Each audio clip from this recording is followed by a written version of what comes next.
Hello, my friends, and welcome back to Ravand English Podcast. It's Brandon, and today I want to talk to you in a very honest, real, and human way. No grammar, no textbooks, no pressure. Why can't I speak English? Why do I understand so much, but when I try to talk, nothing comes out? Why do I freeze? Why do simple words disappear from my brain exactly when I need them? If you feel this, I want you to know something very important. You are not broken. There is nothing wrong with you. And you are not alone. What you feel is normal, completely normal. Today, I want to take you on a slow, gentle journey into your mind, into the real reason you can't speak. And I promise you, by the end of this episode, you are going to feel lighter, calmer, and much clearer about what's really happening inside your brain. And let's begin. In this episode, I want to give you a clear map, not just feelings, not just motivation, a real practical map. We're going to talk about 7 real reasons why you still can't speak the way you want. These reasons are patterns in your brain and in your daily life. As you listen, I want you to notice which reasons are true for you. Some of them will feel very familiar. Some of them may surprise you. And remember, the goal is not to feel guilty. The goal is to understand. Why? Because when you understand, you can change. Reason number 1.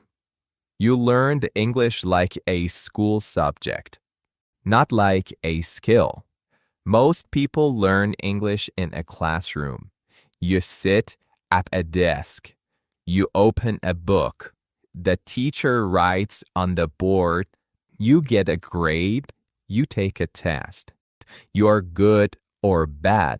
This is how we treat history. This is how we treat math. This is how we treat chemistry. But speaking a language is not like remembering facts. Speaking is closer to playing the guitar, driving a car, or swimming. You don't become a good driver by reading the driving manual 10 times. You become a good driver by actually driving many, many hours. You don't become a good swimmer by watching video of swimming. You become a good swimmer by being in the water. But in school, nobody tells you this clearly. They tell you if you know grammar, you will speak well. If you know many words, you will speak well. So you focus on filling your brain with information, but you don't train your mouth to move. So now, as an adult, your English is stuck in school mode. Your brain knows rules, but your tongue has no muscle memory. You can explain the present perfect, but you cannot order something without thinking. This is not your fault. This is the system. So the first big shift is this. From now on, I want you to treat English like a physical skill, like learning piano, like learning to dance. That means repetition, practice, and patience. Less theory, more doing. Less thinking, more using. Reason number 2. You are not consistent. I know this one is painful, but I want to say it with love. Many learners have this pattern. You study hard for a few days, then you stop for a week. You watch English videos all weekend, then you disappear for a month. You feel very motivated on Monday and tired and busy on Tuesday, Wednesday, Thursday. So, your brain never receives a clear message. Your brain never feels, oh, English is part of my life now. This is something we do every day, like brushing our teeth. Imagine trying to get strong, but you go to the gym only once a month. You lift everything. You sweat. You work very hard, but then you do nothing for 4 weeks. Your muscles will not grow. In fact, each time you come back, it feels like starting again from zero. This is exactly what happens to your speaking. You are always restarting. You are always coming back. You are always saying, okay, this time I will be serious. And your brain thinks, we'll see. Maybe it's just another short period. Your speaking muscles need small, simple daily signals. They don't need 3 hours on Sunday. They need 15 to 20 minutes every day. They don't need perfect study sessions. They need contact. They need to hear and feel English again and again, especially out loud. So, if you feel you can't speak, ask yourself honestly, have I given my brain consistent daily input and output? No, really. Ask this question. Have I just had many short bursts of motivation? If your answer is short bursts, that's okay. Now you know you can change it. Reason number 3, you live in translation mode. This one is huge. Many learners listen to a question in English and the process in their head looks like this. First, they understand the sentence in English. Second, they translate that sentence into their first language. Third, they plan the answer in their first language. Fourth, they try to translate their answer back into English. That is 4 steps for every sentence. Of course, your brain freezes. It's too much. Your brain is trying to run 2 operating systems at the same time. It's like trying to drive 2 cars with 1 steering wheel. It doesn't work. Translation is normal in the beginning. It can help for a short time. But if you keep this habit for years, your speaking will always feel heavy, slow, and stressful. You will always feel like you are searching for words because your brain is searching in the wrong place. Your brain is going to your first language, not to your English sentence memory. What you need instead is something I like to call ready-made pieces or sentence blocks. Small pieces of English that you can use directly without translation. For example, I'm not sure, but I think... Can you say that again a bit more slowly? Give me a second. I'm thinking. To be honest, I find it difficult to... Right now, I'm trying to improve my speaking. These are small packages. You don't translate them word by word. You just use them as they are, like Lego blocks. You collect them, you repeat them, you use them again and again. When your brain has many of these blocks, speaking becomes faster and lighter. You are not building every sentence from zero. You are reusing pieces you already know. So, if you feel you can't speak, maybe it's not a vocabulary problem. Maybe it's a translation habit problem. You are building every sentence like a big grammar project. From now on, I want you to notice when you translate in your head. When you catch yourself translating, smile and say, I see you. And then ask yourself, is there a small English phrase I can use directly here? Reason number 4, you don't speak out loud enough.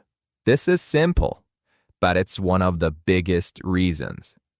A lot of learners have a secret rule in their head. I will speak when I am ready. I will speak when I'm good enough. I will speak when I make fewer mistakes. I will speak when my accent is better. But here's the truth. You become good enough by speaking. You cannot wait for confidence. Confidence is not a gift that falls from the sky. Confidence is a muscle that grows every time you open your mouth. Speaking out loud is not just about communication with other people. It is also training your brain and your mouth. Even when you're alone, speaking out loud has power. When you repeat sentences from this podcast, you are giving your mouth new movements. When you explain your day to yourself in English, you are building fluency. When you read a short text out loud slowly again and again, you are teaching your tongue how English feels. I know some people feel shy about it. They think, I will look crazy talking to myself. But let me ask you, what is more crazy? Speaking alone for 10 minutes a day and finally becoming fluent? Or staying silent for 10 more years because you're afraid someone will laugh? You don't need a teacher every time. You don't need a native speaker every time. You don't need a partner every time. You need your voice, your breath, your mouth, your attention. Reason number 5, you are too afraid of mistakes. Most learners say, I know mistakes are normal, but inside, in their body, they don't feel this. Inside, they feel, if I make mistakes, it means I'm stupid. It means my English is bad. It means people will judge me. It means I have failed. When it's time to speak, your brain says, no, no, no, let's be quiet. Silence is safer than a mistake. Your brain is always trying to protect you. It doesn't care about your fluency. It cares about your safety. For your brain, embarrassment feels dangerous, so it prefers silence. But let's look at mistakes honestly. When a child learns to walk, they fall hundreds of times. We don't say, oh my God, you're so bad at walking. Please stop. We smile, we support, we help them stand again. We expect the falling. It is part of the process. When you learn to play a song on the piano, you play wrong notes. You don't say, I am a failure. I am not a piano person. You say, I need to practice this part more. Learning a language is the same. Mistakes are not a sign that you are bad at English. Mistakes are a sign that you are using English. They are evidence that you're in the arena, not sitting in the audience. I want you to imagine something. Imagine above your head, there's a mistake counter. To become fluent, you need 10,000 mistakes. Every time you make a mistake and continue speaking, the number goes down.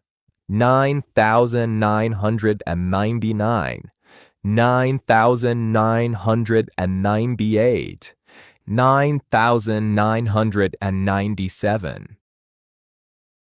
Now, when you avoid speaking, to avoid mistakes, the number does not move. You stay at 10,000 forever.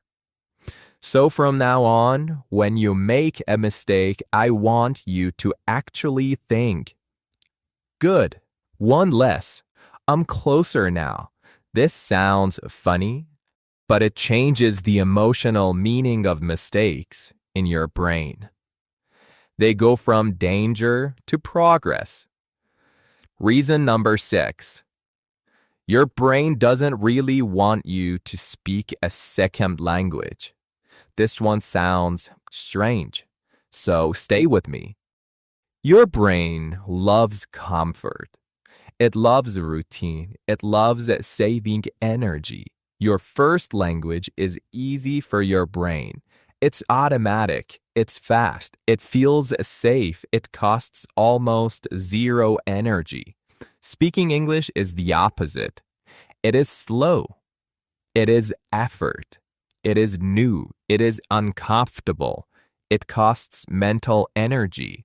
So when you decide, okay, I will speak more English, another part of your brain says, why? Why change? We're fine. Let's stay comfortable. Let's scroll our phone in our first language. Let's watch one more video with subtitles.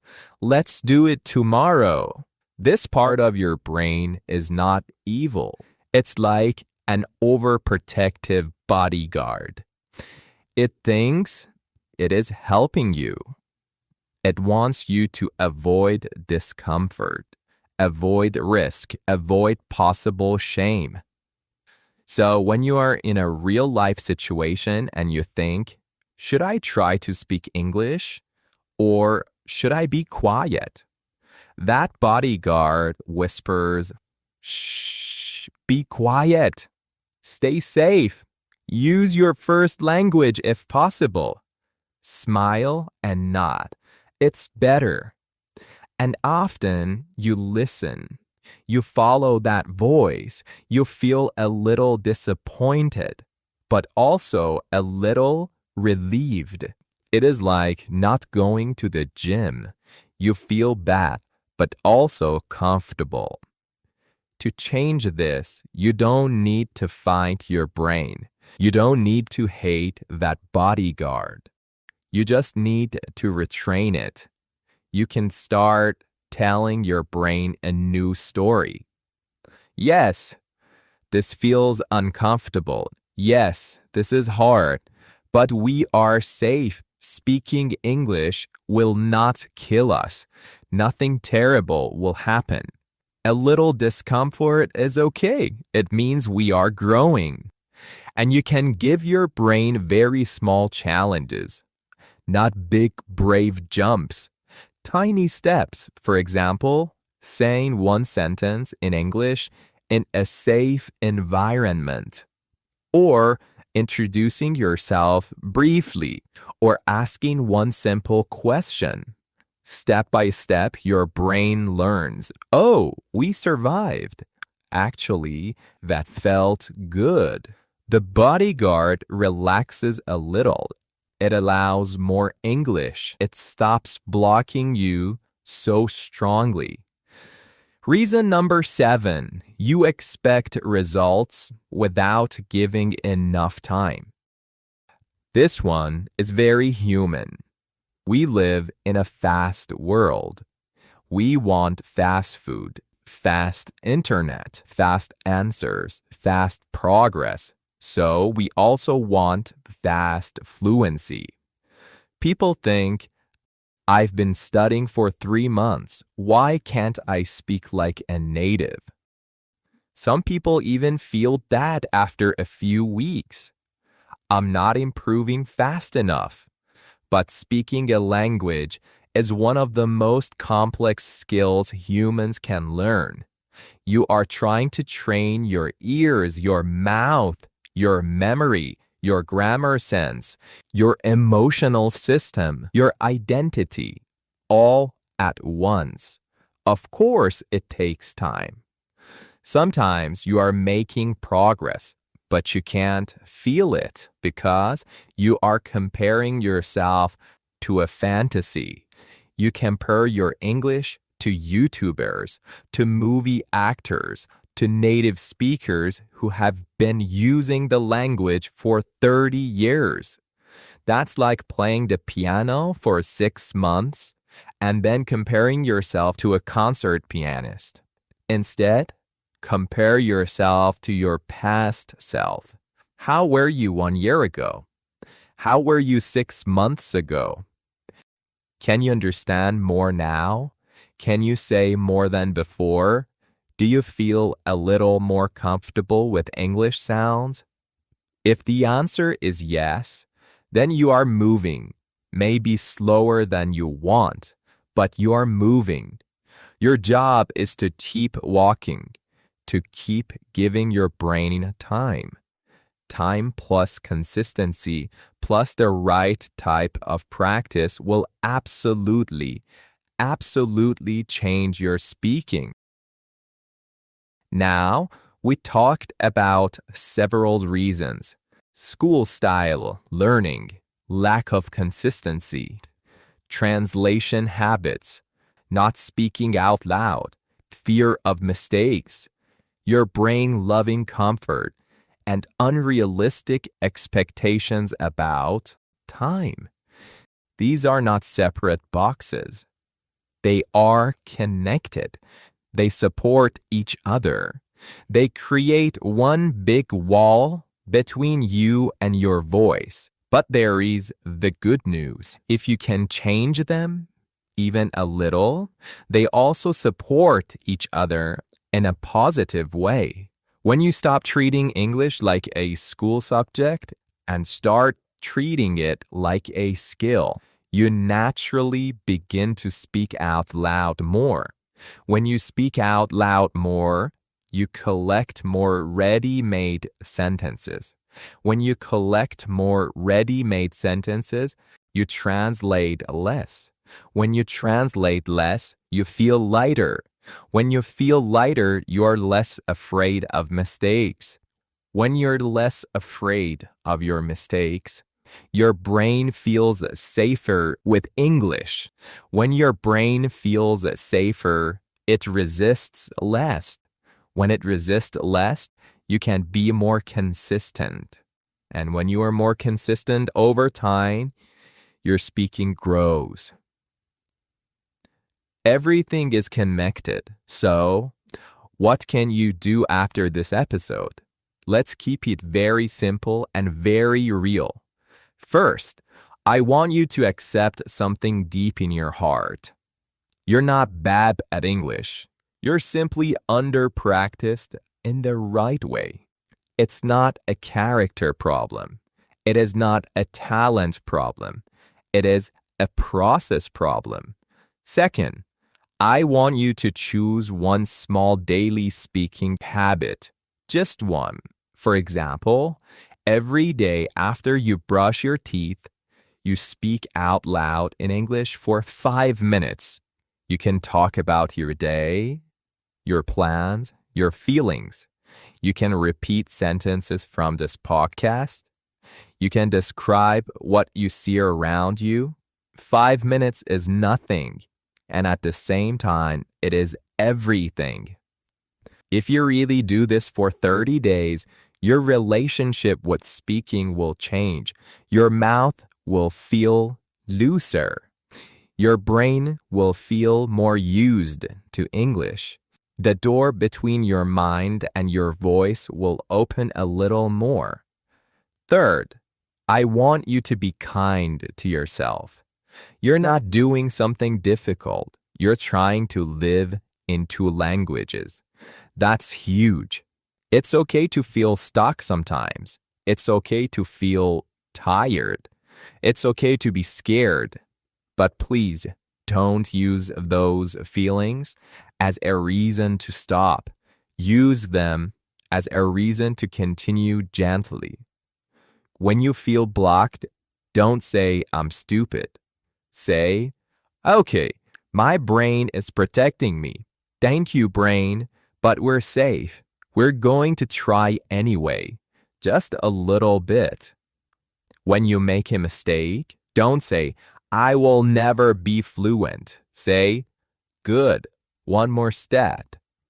My mistake counter just went down. When you want to translate, don't attack yourself. Just notice, smile, ask, is there a simple English phrase I can steal and use directly here? And when you want to give up, remember this. You already understand more than you think. You already know more than you use. The English is inside you. Your job now is not to collect more and more and more, but to release what is already there. Your voice is not lost. It's just waiting behind a few old habits, a few scary beliefs, and a few tired patterns. And slowly, with consistency, with speaking out loud, with less translation, with patience for your brain, that voice will come out. I believe that. So take one more deep breath with me. Relax your shoulders. And after this episode finishes, I want you to do something small but powerful. Say a few sentences out loud right now, even if it is just, I'm trying, I'm learning, I will not give up, my English is growing, step by step, my voice is allowed in this language. Okay, thank you for spending time with me today, my friends. You're not alone on this journey. Every time you listen, every time you repeat, every time you open your mouth, you are walking forward. I'm proud of you for still being here. And if you like this episode, please subscribe to my channel and like this video. It helps me a lot. And I'll see you in the next episode.